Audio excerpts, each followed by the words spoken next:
नमस्कार विद्यार्थी मित्रांनो, आदिवासी विभाग भरती नुकतीच जाहिरात आलेली आहे। 616 पदांची जाहिरात आहे। यामध्ये 17 वेगवेगळे संवर्गाची जाहिरात आहे। जवळपास 55,000 सॅलरी। या परीक्षेचा फॉर्म जर तुम्हाला भरायचा असेल तर फॉर्म भरायला अजून वेळ आहे।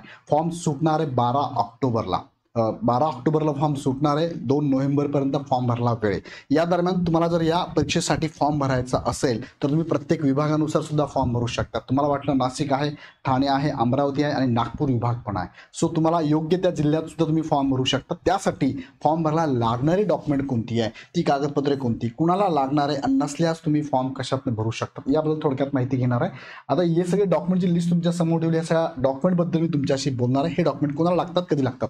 तिकडे जाण्यापूर्वी तुम्ही जर तयारी करत असाल तर इग्नाइट अकॅडमीकडनं सरळ सेवा सर्व समावेशकची बॅच चालू केलेली आहे, जी IBPS TCS पॅटर्ननुसार शिकवली जाते। ज्यामध्ये अपकमिंग ज्या एक्झाम येणार आहे, मनपा, कोशागार, अन्न औषध, आदिवासी विभाग, वन विभाग, नगर परिषद, BMC सारख्या बॅचेस किंवा या पोस्टसाठीचा जो अभ्यासक्रम आहे तो सुद्धा याच्यात कव्हर केला जातोय। So live plus record batch admission सुरू आहे। तुम्हाला 1999 म्हणजे जवळपास 2000 फी आहे, पण आता 500 मध्ये ॲडमिशन घेतलं तर 25% ऑफ आहे। तुम्हाला फी फक्त 1499 प्लस GST आहे। तुम्हाला कोड वापरायचा इग्नाइट 25। ॲडमिशन चालू आहे। सगळं ज्यामध्ये बेसिक असेल, सराव टेस्ट आहे, PDF स्वरूपात नोट्स आहे, रेकॉर्डेड लेक्चर आहे, अनलिमिटेड व्ह्यू आहे। लेक्चर बघायला नाही भेटले लाईव्ह तर रेकॉर्ड होऊन जातात, ते कधी किती वेळेस तुम्ही बघू शकता। अधिक माहितीसाठी खाली दिलेले नंबर आहे, त्यांना कॉल करू शकता। आता हे डॉक्युमेंट जे तुम्हाला लागतात, caste certificate, caste validity, NCL, domicile, समांतर आरक्षण प्रमाणपत्र, जवळपास ते 8 प्रकारचे आहे। एज्युकेशन मार्कशीट आणि सर्टिफिकेट लागतात। फोटो, साईन, ID प्रूफ, नावात बदल असल्यास काय कराल, आणि टायपिंग सर्टिफिकेट, इतर जे प्रमाणपत्र लागतात, अनुभव सर्टिफिकेट, हे कसे लागतात थोडक्यात या व्हिडिओच्या माध्यमातून आपण समजून घेऊया। बघा, फॉर्म भरायला अजून वेळ आहे। यस, फॉर्म सुटणार आहे 12 ऑक्टोबरला आणि तुम्हाला फॉर्म भरण्याची लास्ट डेट आहे 2 नोव्हेंबर। आता जर आपण विचार केला तर आपण 5 ऑक्टोबरमध्ये आहोत आणि 2 नोव्हेंबर म्हणजे जवळपास 1 महिन्याचा कालावधी तुमच्याकडे आता आहे। ह्या एका महिन्यात तुम्हाला जे डॉक्युमेंट तुमचं आता ह्या व्हिडिओत पाहून घ्या, जे डॉक्युमेंट तुमचं नसेल ते डॉक्युमेंट तुम्हाला मिळू शकतं। मिळत असेल तर नक्कीच तुम्ही ते डॉक्युमेंट काढून घ्या, आरक्षणाचा फायदा घ्या। आरक्षणातून तुम्ही जर फॉर्म भरला तर आरक्षण प्लस ओपन अशा दोन्ही जागांसाठी तुम्हाला विचार केला जातो। सो नक्कीच याचा फायदा तुम्ही घेतला पाहिजे। वन बाय वन आपण बघूया। पहिलं दुसरं अजून सांगायचं म्हणजे अपकमिंग हे व्हिडिओ माझे सगळे एकदा बघितल्यानंतरच फॉर्म भरायचा। फॉर्म भरायला घाई करायची नाही। फॉर्म कसा भरावा, कागदपत्रे कोणते लागतात, संगणक अर्हता, टायपिंग बाबत काय, वैधिक असल्यास काय, किती विभागातून फॉर्म भरू शकतो, निवड पद्धत कशी असणार आहे, नावात बदल, हे सगळे व्हिडिओ बघितल्याशिवाय फॉर्म भरायचा नाही। आता वन बाय वन बघूया आपण। कास्ट सर्टिफिकेट लागते का? यस, सगळ्यांनाच लागतं। ऑल जी कॅटेगरीचे उमेदवार सगळ्यांनाच कास्ट सर्टिफिकेट लागतं। जसं की कास्टमध्ये SC आहे, ST आहे, ENT चे 4 आहे, A, B, C आणि D आहे। त्यानंतर SC BC आहे, त्यानंतर OBC आहे, त्यानंतर SBC आहे, त्यानंतर EWS आहे। ह्या सगळ्यांना सर्टिफिकेट लागतं, कास्ट सर्टिफिकेट। कास्ट सर्टिफिकेट कधीपर्यंतच लागेल? हे सर्टिफिकेट लागेल फॉर्म भरत, जेव्हा तुम्ही फॉर्म भरतात ना, फॉर्म भरताना तुमच्याकडे जवळ असणं गरजेचं आहे। फॉर्म भरताना लागेल, बरोबर? म्हणजे 2 नोव्हेंबरपर्यंत तुम्ही जर तुमच्याकडे नसेल तर 2 नोव्हेंबरपर्यंत प्रयत्न करा काढायचा। जर 2 नोव्हेंबरला नाही भेटले तर मात्र तुम्हाला फॉर्म कशातून भरावा लागेल? ओपन कॅटेगरीतून भरावा लागेल। ओपनला कास्ट सर्टिफिकेट लागत नाही। क्लिअर? दुसरा मुद्दा, कास्ट व्हॅलिडिटी तुम्हाला आता गरज आहे का? नो नीड, याची गरज आता नाहीये। हे जर असेल तर वेल अँड गुड, असेल तर काही प्रॉब्लेम नाही, नसेल तरी काही प्रॉब्लेम नाही। ओके, असेल तर टाकून द्या, नसेल तर तुम्हाला नियुक्तीनंतर, काय म्हटलं मी, तुमची ह्या पोस्टवर नियुक्तीनंतर 6 महिन्याच्या कालावधीत तुम्हाला हे सर्टिफिकेट काढावं लागतं। असेल कास्ट व्हॅलिडिटी सर्टिफिकेट तुम्हाला आता जर गेलं तर लगेच काढताच येत नाही का? त्याला काही रिझन लागतं। मग ते रिझन तुम्ही देऊ शकता, नियुक्ती झाली त्यासाठी लागतं, त्यावेळेस तुम्हाला हे सर्टिफिकेट मिळणार आहे। क्लिअर? तिसरा मुद्दा आहे नॉन क्रिमिलियरचा। नॉन क्रिमिलियर कुणाला लागतं थोडक्यात मी तुम्हाला सांगतो बघा। नॉन क्रिमिलियर कुणाला लागतं? ज्यांना आरक्षण घ्यायचंय बघा। ज्यांना आरक्षण घ्यायचं म्हणजे ज्यांना आरक्षण घ्यायचं, मी तुम्हाला आता जेवढ्या कॅटेगरी सांगितलं ना, ज्यांना त्या कॅटेगरीतनं आरक्षण घ्यायचं, आरक्षणासाठी डॉक्युमेंट काय लागतात? 3 डॉक्युमेंट लागतात। एक तर कास्ट सर्टिफिकेट लागतं, दुसरं लागतं तुम्हाला डोमेसाइल, बरोबर, आणि तिसरं लागतं तुम्हाला नॉन क्रिमिलियर। यापैकी एकही डॉक्युमेंट नसेल तर तुम्हाला आरक्षण मिळत नाही। त्यातलं महत्त्वाचं आहे नॉन क्रिमिलियर। नॉन क्रिमिलियर कोणाला लागतं? तर नॉन क्रिमिलियर बघा, मी तुम्हाला इथे लिहून देतो। नॉन क्रिमिलियर तुम्हाला लागणार आहे SC BC ला लागणार आहे बघा। SC BC ला नॉन क्रिमिलियर लागणार आहे। त्यानंतर NTच्या सगळ्या ज्या कॅटेगरी आहे, A आहे, B आहे, C आहे, D एवढं सगळ्यांना लागणार आहे.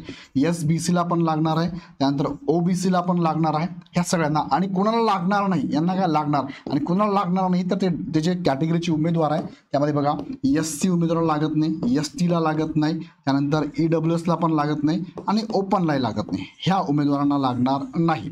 बरोबर, यांना लागणार, यांना लागणार नाही. आता अजून एक मुद्दा येतो की ज्या महिला आरक्षण ज्यांना घ्यायचं आहे, महिला आरक्षण बघा, मग तुम्ही कोणत्या कॅटेगरीतनं घेऊ द्यात. महिला आरक्षण तुम्हाला जर कॅटेगरीमधून घ्यायचं असेल तर तुम्हाला NCL लागेल. बरोबर, NCL लागेल. आणि महिला आरक्षण तुम्हाला ओपनमधून, ओपन फिमेलमध्ये जर आरक्षण घ्यायचं असेल, ओपन फिमेलमध्ये, तर NCLची गरज नाही आहे आणि 33% सर्टिफिकेटची पण गरज नाही, याची गरज राहणार नाही. क्लिअर. आता नॉन क्रिमिनल हे कधीपर्यंतचं लागतं, तर नॉन क्रिमिनल हे लागतं बघा, हे वर्ष आहे 2024-25, हे इकॉनॉमिकल इयर आहे, ह्या इकॉनॉमिकल इयरचंच नॉन क्रिमिनल लागतं. भले तुम्ही नॉन क्रिमिनल निघतं 3 वर्षाचं असतं, नॉन क्रिमिनल 2 वर्षाचं व्हॅलिड पण असतं, 1 वर्षाचं पण व्हॅलिड असतं. नॉन क्रिमिनलला 8 लाखाच्या आत उत्पन्न लागतं बघा, 8 लाखाच्या आत उत्पन्न लागतं. 8 लाखाच्या आत उत्पन्न जर असेल तर त्या उमेदवाराला NCL काढता येतं उत्पन्नाच्या आधारे.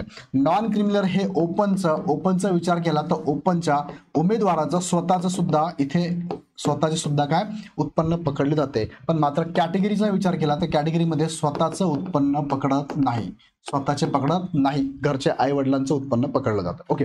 आता हे नॉन क्रिमिनल 3, 2, 1 वर्षाचं पण असतं. तुम्ही जर ऑलरेडी 3 वर्षाचं काढलं असेल आणि ह्या 3 वर्षामध्ये इकॉनॉमिकल इयर 24-25 येत असेल तर तुम्हाला तेच नॉन क्रिमिनल इथे वापरायचं. भले तुम्ही मागच्या वर्षात काढला असू द्या किंवा 1 वर्षापूर्वी, 2 वर्षापूर्वी काढला असू द्या, त्यात इकॉनॉमिकल इयर 24-25 येत असेल तर चालेल. आता 24-25 म्हणजे कोणतं, मार्च बघा, मार्च 2024 ते मार्च एप्रिल 2025 पर्यंतचा, 1 एप्रिल 2025 पर्यंतचं व्हॅलिड असणार आहे. ही डेट जर याच्यात येत असेल चालेल.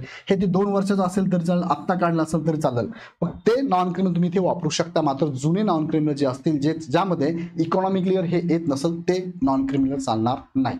नॉन क्रिमिनल मी क्लिअर सांगितलं, जर तुमच्याकडे हे डॉक्युमेंट नसेल तर साहजिक तुम्ही नो करायचं, तुमचा विचार ओपनमधून केला जाईल. फॉर एक्झाम्पल, एखादा उमेदवार फॉर्म भरताना, सर मी आता काढायचा प्रयत्न करतो, नाही भेटलं तर मी काय करू, मग त्यांनी काय करायचं, त्याचा कॅटेगरीमधूनच फॉर्म भरायचा, पण नॉन क्रिमिनलला नो करायचं. इथे नो केलं की तुमचा विचार कुठे केला जाईल, तुमचा विचार ओपन या पदासाठी केला जाईल. ओके. जर ती एखादी फिमेल असेल, फॉर एक्झाम्पल एखादी फिमेल असेल तर तिचा विचार ओपनमध्ये कुठे केला जाईल, जनरलला पण केला जाईल आणि फिमेल रिझर्वेशनला पण केला जाईल.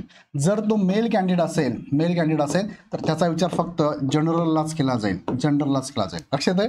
ओके. आता डोमेसाईल, ज्यांना कॅटेगरीमधून आरक्षण घ्यायचं असेल, इव्हन दो ॲडमध्ये मेन्शन केलं बघा, तुम्ही महाराष्ट्राचेच रहिवासी पाहिजे, महाराष्ट्राचे रहिवासीसाठी तुम्हाला डोमेसाईल सर्वांनाच लागेल, सर्वांना हे लागणार आहे डोमेसाईल सर्टिफिकेट. आता डोमेसाईल सर्टिफिकेटला काही वेळेस काही ॲडमध्ये ऑप्शन दिलेले असतात.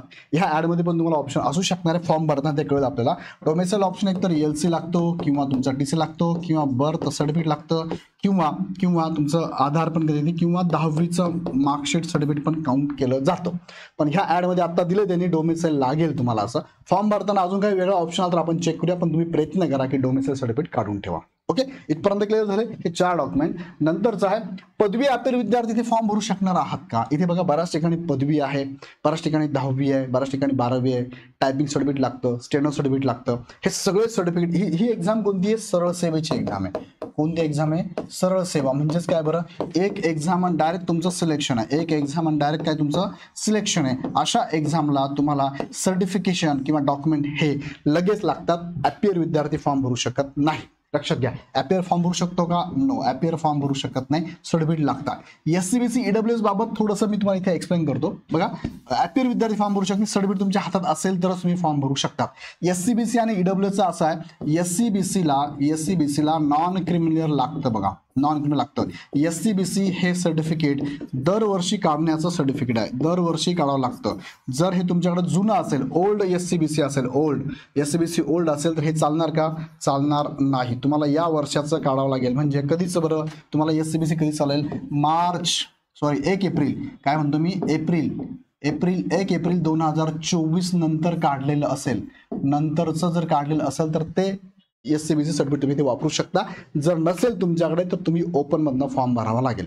दुसरं, जे ओपन कॅटेगरीचे विद्यार्थी त्यामध्ये मराठा आहेत, त्या मराठ्यांना काय, मराठा कॅटेगरीला हे SCBC लागतं. मराठा सोडून अदर कॅटेगरीचे उमेदवार जर असतील तर त्यांना काय लागणार आहे, EWS सर्टिफिकेट लागतंय. काय, मराठा सोडून उरलेले ओपन मधले सगळेच त्यांना EWS लागणार आहे. EWS ला नॉन क्रिमिनल लागत नाही. इटसेल्फ EWS हे इकॉनॉमिकल विकर सेक्शन आहे, म्हणजे 8 लाखाच्या उत्पन्न असेल तरच मिळतं. चला पुढे जाऊ घेऊन तुम्हाला मी आता अनुभव सर्टिफिकेटचा तुम्ही जर विचार केला, एक्सपिरियन्स बघा, काही पदं अशी आहेत की त्यांना एक्सपिरियन्स सर्टिफिकेट लागणार आहे. एक्सपिरियन्स सर्टिफिकेट लागणार आहे तर लागणारचा हा तुम्हाला काय करतात, जिथे तुम्ही जॉब करतात त्यांच्याकडनं त्यांच्या लेटर हेडवरती हे सर्टिफिकेट तुम्हाला घ्यायचं आहे. बघा, लेटर हेडवरती सर्टिफिकेट तुम्हाला घेणं गरजेचं आहे. फॉर्म भरण्याच्या आतलं असावं. जितका वर्ष त्यांनी मेन्शन केलं 3 वर्षाचं 3 वर्षाचं सर्टिफिकेट तुमच्याकडे असावं लागेल. इतर प्रमाणपत्राचा विचार केला तर त्यामध्ये बघा, स्टेनोचं सर्टिफिकेट लागतं तुम्हाला, टायपिंग सर्टिफिकेट लागतं तुम्हाला. हे दोघंही सर्टिफिकेट तुम्हाला कदाचित काही ठिकाणी मराठीचे लागतील, काही ठिकाणी इंग्लिशचे लागतील. त्यांनी जेवढे सांगितले तेवढे सर्टिफिकेट लागतील. कुणी एक्झाम दिली आहे, सर्टिफिकेट आलं नाही सर, मग काय करू, नाही, सर्टिफिकेट लागणार म्हणजे लागणार. तुम्हाला हार्ड कॉपीमध्ये सर्टिफिकेट लागेल. अजून जेव्हा फॉर्म भरायची प्रोसेस चालू तेव्हा मी अजून डिटेलमध्ये सांगेल तुम्हाला याच्याबद्दल, पण हे सर्टिफिकेट लागणार आहे. टायपिंगचं पण तुम्हाला मराठीचं 30, इंग्लिशचं 40 लागतं. स्टेनोचं पण त्यांनी दिलं बघा, 80 काही ठिकाणी दिलं, काही ठिकाणी 120 WPM दिलेलं आहे. त्यानुसार सर्टिफिकेट तुमच्याकडे असावं लागतील. ज्या पदांना लागणार आहे, ज्याला अपेक्षित, ज्या पदांसाठीचे आहेत त्या पदांनाच लागेल. सगळ्यांना लागणार का हे नाही, तो मुद्दा नीट क्लिअर करा. तुम्ही असं नाही समजू की हे नाही म्हणजे मी कुठेच फॉर्म भरू शकत नाही. तुम्हाला भरपूर जागा आहेत, 17 संवर्ग आहेत, त्यापैकी काहींना लागतोय, काहींना लागत नाही, लक्षात घ्या. नंतर पुढे घेऊन जातो तुम्हाला मी एज्युकेशन मार्कशीट अँड सर्टिफिकेट. बघा, तुमचं 10वी असेल, 12वी असेल, पदवी असेल, ज्या ज्या ठिकाणी तुम्ही फॉर्म भरता त्यानुसार, तर यांचे एक तर मार्कशीट पण लागतं आणि एक तर तुम्हाला म्हणतो आपण सर्टिफिकेट पण लागतं. बघा, डिग्री सर्टिफिकेट हे दोघंही लागणार आहे. 10वीचं, 12वीचं आणि पदवीचं, जिथे शैक्षणिक अर्हता जशी असेल तशी. या ठिकाणी पदवीचं पासिंग सर्टिफिकेट म्हणतो आपण त्याला, ते लागणार तुम्हाला. त्यानंतर सेल्फ डिक्लेरेशन फॉर्म त्यांचा दिलेला आहे, त्यामध्ये तुम्हाला काय करायचं आहे, साईन पण करायचं आहे. नंतर तुम्हाला अंगठा पण द्यायचा आहे. बघा, त्यांनी सांगितलंय इथे स्पष्ट त्यांनी उल्लेख केला आहे की सेल्फ डिक्लेरेशन फॉर्ममध्ये हे जर तुमचं नसेल तर तुमचा फॉर्म कॅन्सल होऊ शकतो, असं त्यांनी ॲडमध्ये मेन्शन केलेलं आहे. सो हे नीट लक्षात घ्या. लास्ट ॲड बऱ्याच मिस्टेक झाल्या होत्या, त्या मिस्टेक आता होऊ देऊ नका. फोटो आणि साईन, तुमची जी फोटो साईन असेल, फोटो तुमचा लेटेस्ट लागेल, लेटेस्ट फोटो तुमचा काढून घ्या. आणि साईन तुमची आत्ता जी करताय तीच तुमची लागेल, मागची, लग्नाआधीची, लग्नापूर्वीची किंवा खूप जुनी काही गरज नाही. आता जी तुम्ही वापरता ती साईन तुम्ही टाकून द्यायची. आयडी प्रूफ लक्षात घ्या की नावात बदल तुम्ही जर केला, नावात बदल केला असेल, कोणाचा नावात बदल होणार आहे फॉर्म भरतानाचा व्हिडिओ माझा बघून घ्या.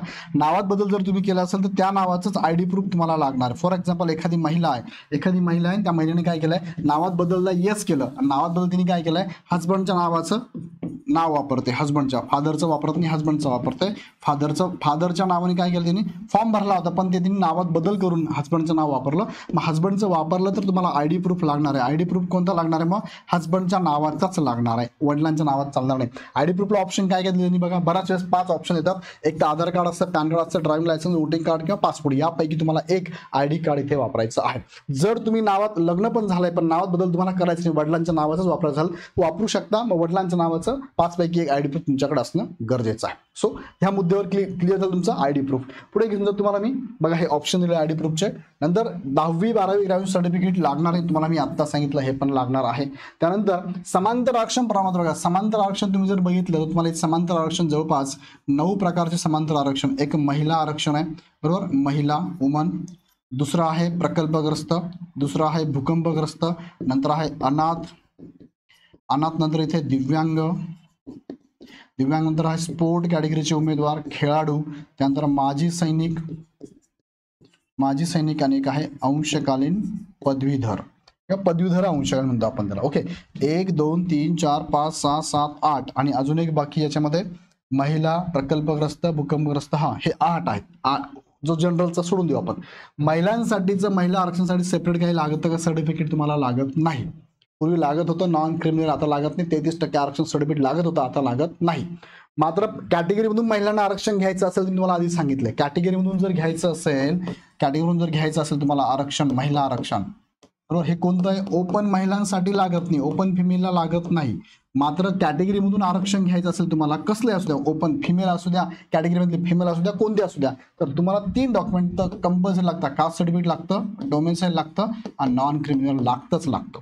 मात्र ओपन महिलांमधून तुम्हाला फॉर्म भरायचा असेल तर नॉन क्रिमिनलची गरज नसते. प्रकल्पग्रस्तांना प्रकल्पाचं सर्टिफिकेट लागेल, भूकंपग्रस्तांना भूकंपाचं सर्टिफिकेट लागेल, अनाथांना अनाथ सर्टिफिकेट लागेल, दिव्यांगांना ॲटलिस्ट 40% किंवा 40% पुढचं दिव्यांग सर्टिफिकेट लागेल. स्पोर्ट गाडीच्या उमेदवारांना त्यांचं स्पोर्ट एकतर त्यांनी खेळलेलं असावं, ॲटलिस्ट डिस्ट्रिक्ट असेल, स्टेट असेल किंवा नॅशनल असेल, तिघांपैकी एक लागेल. त्यामध्ये रँक लागेल. रँक होल्डरलाच इथे आरक्षण आहे, नुसतं खेळलं म्हणून तुम्हाला आरक्षण मिळत नाही. दुसरं, त्यांच्याकडे सर्टिफिकेट असून चालत नाही. ते सर्टिफिकेट तुम्हाला जिल्हा लेवलला, विभागीय लेवलला संचालक यांच्याकडनं सर्टिफाईड करून घ्यावं लागतं. सर्टिफाईड केलेलं सर्टिफिकेट इथे लागतं. तुमचं खेळण्याचं सर्टिफिकेट चालत नाही. खेळण्याचं सर्टिफिकेट तुम्हाला सर्टिफाईड करून घ्यावं लागतं. सर्टिफाईड केल्यानंतर तुम्हाला एक रिसीट मिळते. त्या रिसीटवर तुम्ही फॉर्म भरू शकता. रिसीटवर फॉर्म भरू शकतात. पण ही सरळ सेवा एक्झाम आहे, इथे तुम्हाला डायरेक्ट सर्टिफिकेट लागणार. सो अजून वेळ आहे. तुम्ही तुमच्या संचालक नेहरू युवा केंद्र जे विभागीय लेवलला असतं त्यांच्याकडनं सर्टिफाईड करून घ्या, फॉर्म भरा. माजी सैनिकांना रिटायरमेंटचे डॉक्युमेंट लागतील. अंशकालीन पदवीधरांना त्यांचं सर्टिफिकेट लागतं, लक्षात घ्या. हे सगळ्यांना त्यांचं सर्टिफिकेट इथे प्रूव्ह करायला लागणार आहे. नावात बदल असेल तर, लग्नानंतरचं नाव बदलले असेल तर तुम्हाला काय करायचं, 2 डॉक्युमेंट लागतात. एक तर मॅरेज सर्टिफिकेट लागतं किंवा गॅझेट, दोघांपैकी एक और दोघांपैकी काढायचं. नावात बदल असेल तर हे तुम्हाला दोघांपैकी एक डॉक्युमेंट लागणार. दोघांपैकी एक डॉक्युमेंट लागणार आहे. स्पेलिंगमध्ये मिस्टेक असेल तुम्ही ॲफिडेविट पण करू शकता किंवा गॅझेट पण करू शकता. आता डिपेंड तुमचं नावात किती मोठा बदल आहे. स्पेलिंग मिस्टेक ए गेलाय, बी आलाय, ए काढून टाकला गेलाय किंवा डबल ए ॲड झालाय, त्याला ॲफिडेविट पण चालतं किंवा गॅझेट काढलं तरी चालतं किंवा डॉक्युमेंट बदललं तरी चालणार आहे.